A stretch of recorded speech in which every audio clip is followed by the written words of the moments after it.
Hello អ្នកនរគ្នាបានជួបជាមួយខ្ញុំទៀតហើយគឺខ្ញុំនឹងឯងហើយថ្ងៃនេះគឺខ្ញុំទៅដូរ skin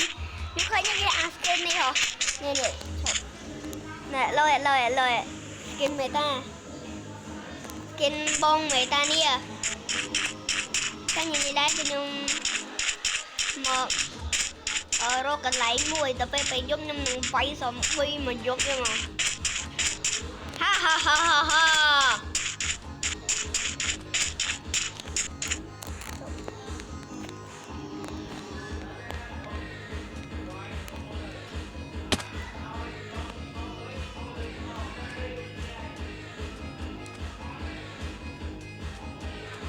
ឥឡូវយើងនឹងការដើរទៅរកកន្លែង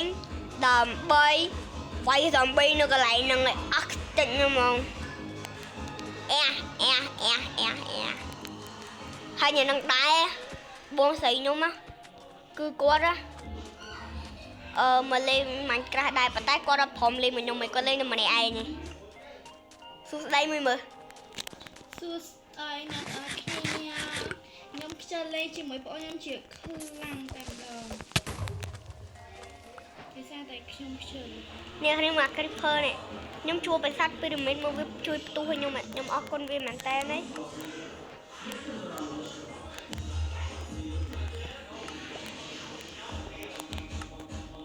ខ្ញុំទម្លាក់វាចោលទៅដាក់ចំណីញ៉ាំទៅអូខេមានអីគេកាប់អ្នកគ្នាយកទៅខ្ញុំលេងតែមិនលេងមែនតើនេះទេចាខ្ញុំមើលស្កាប់មក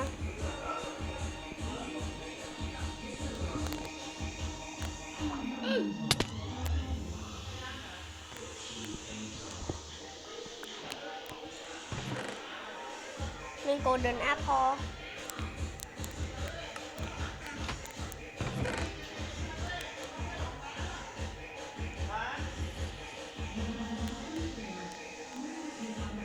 សភៅនេះពុករួមជាមួយគ្នាហើយរ៉នក៏តបព្យាយោdiamond នេះរ៉ននេះ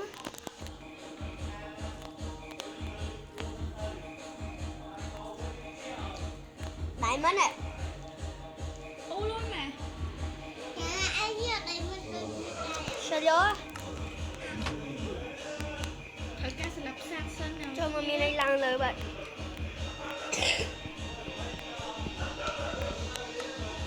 anh ơi play play anh nhú bạc thôi chứ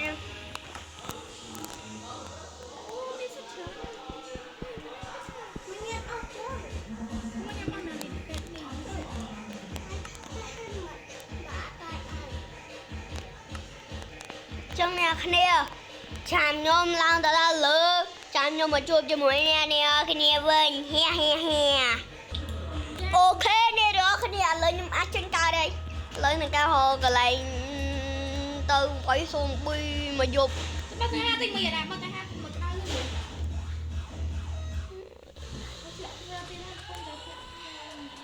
luôn vết nè đó cái nè mấy nhà miền cái này mùi nè cái này toàn khơi nhỉ tại nhớ đó này ở cái này khơi đúng rồi tao đây nhưng dù mẹ cái này nhưng ơi mà cái khơi cái đang nhung ăn đó tại vì mình chia thuê đi đa rồi nhìn na mua nhung trong ở nhà cái này không muốn để trong ao nhung lên cái này lên để tôi lên bị đông nó chọc mong mình mất chọc sạch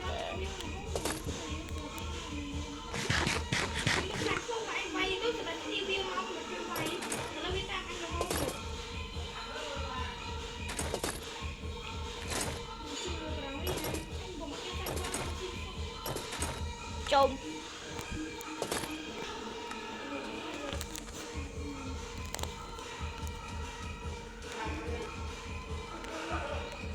nó dùng quay như này nó rồi có khổ ca nhưng mà clean này Rồi nè cái này vay nè nó ơi. Ê qua có ca đi mà clear nè. Cái này nhằm có ca. Mình vậy nữa này đây. Ê cái này nhằm có ca. Rồi.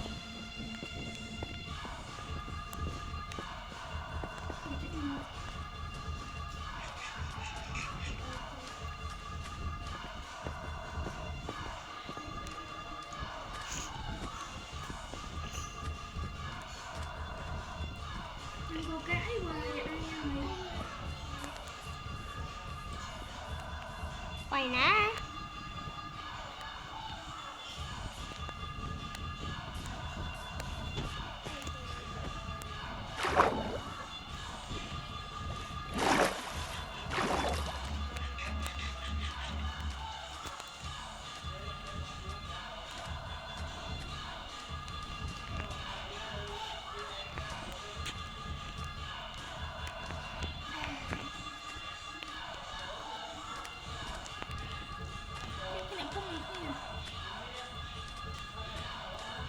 Rồi với nhóm xem mà nhóm khơi nhà phun đây ta. Thằng nó khơi như Pasat Pyramid.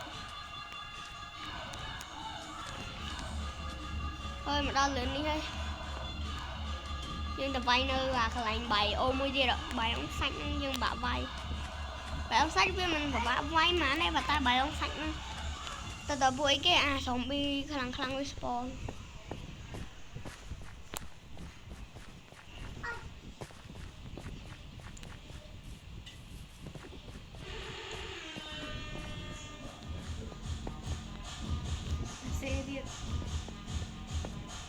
Trong tờ vay nơi lại sắc nó tập bài mà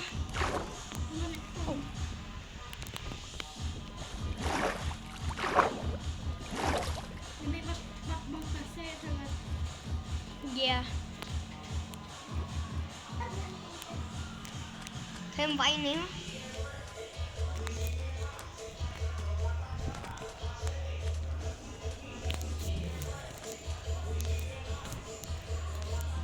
chặt vô bay nè ở khăn nè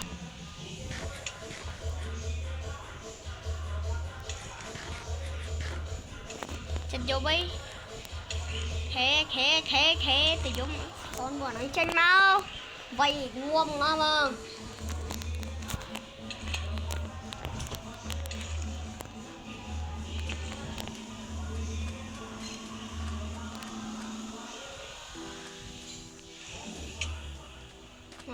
vâng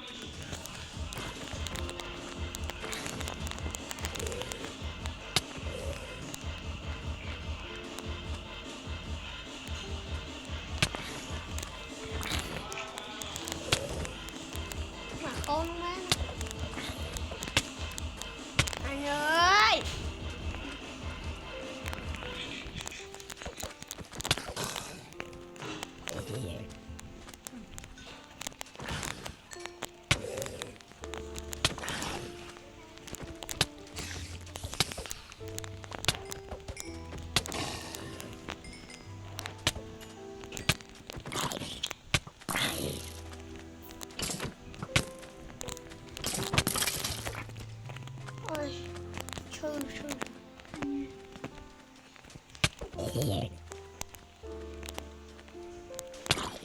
Để chọn khăn bơ khách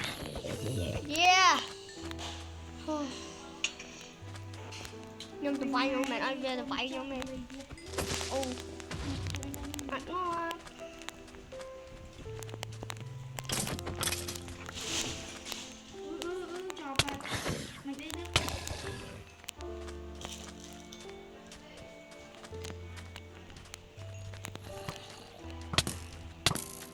chơi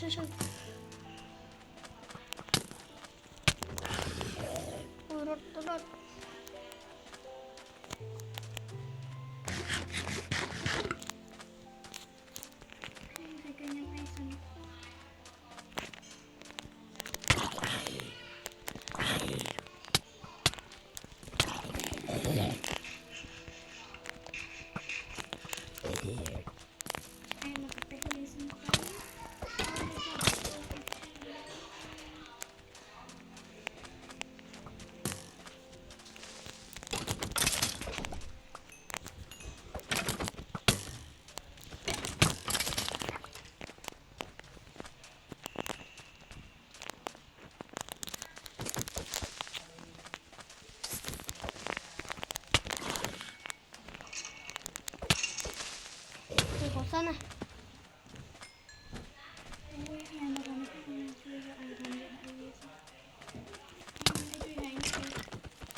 con này quay xíu nhưng mà chia sẻ con nó bạ vai á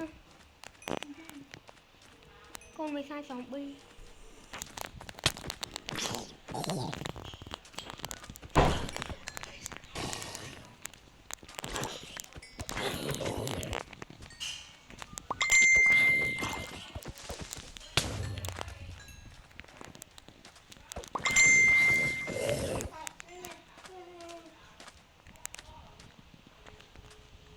mình sợ mua nó khiến kê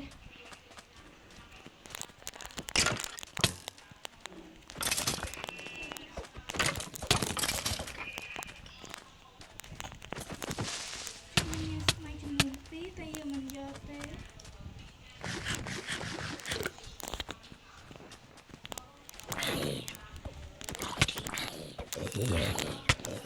thấy chứ Sky là cho ở với đinh khăm sắt nè đinh đi vô đinh khăm này phản cái mình đồng đi mình xô kê không đi món mà vậy ra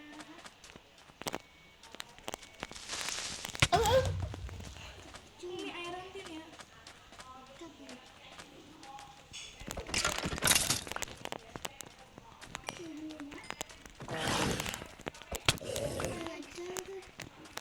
nhưng chặt cắt chung ai trơn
oh shit say luôn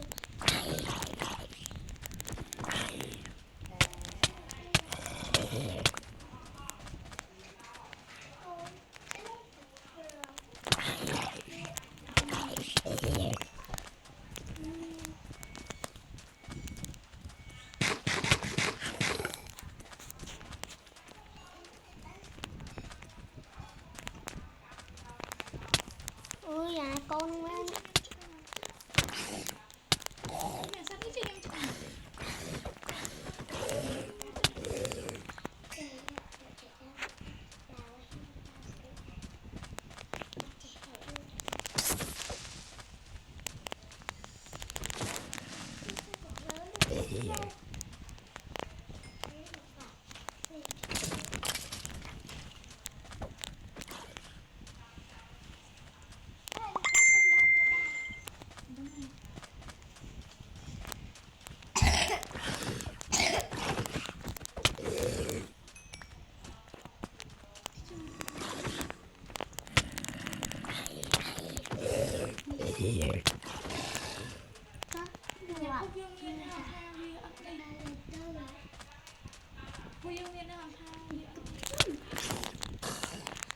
cấp chút ba lo sợ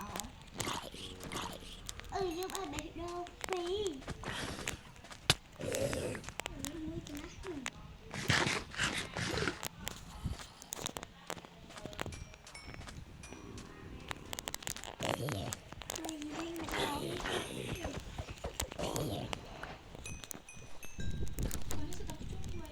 ôi mày mà đã tóc sum mà thế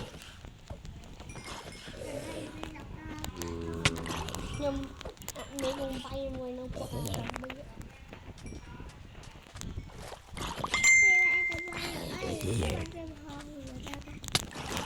ច្រើនខ្លាំងណាស់អ្នកខលហើយវាច្រើនណាស់សំខាន់ហើយឃើញនេះឃើញអាពណ៌បៃតងហ្នឹងអានោះហៅវាស្លាប់វាច្រើនណាស់នោះថ្មីនោះអញចង់លេងទេ yes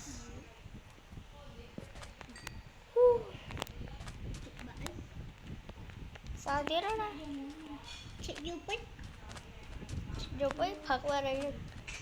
mình phải đi cho hai ở hai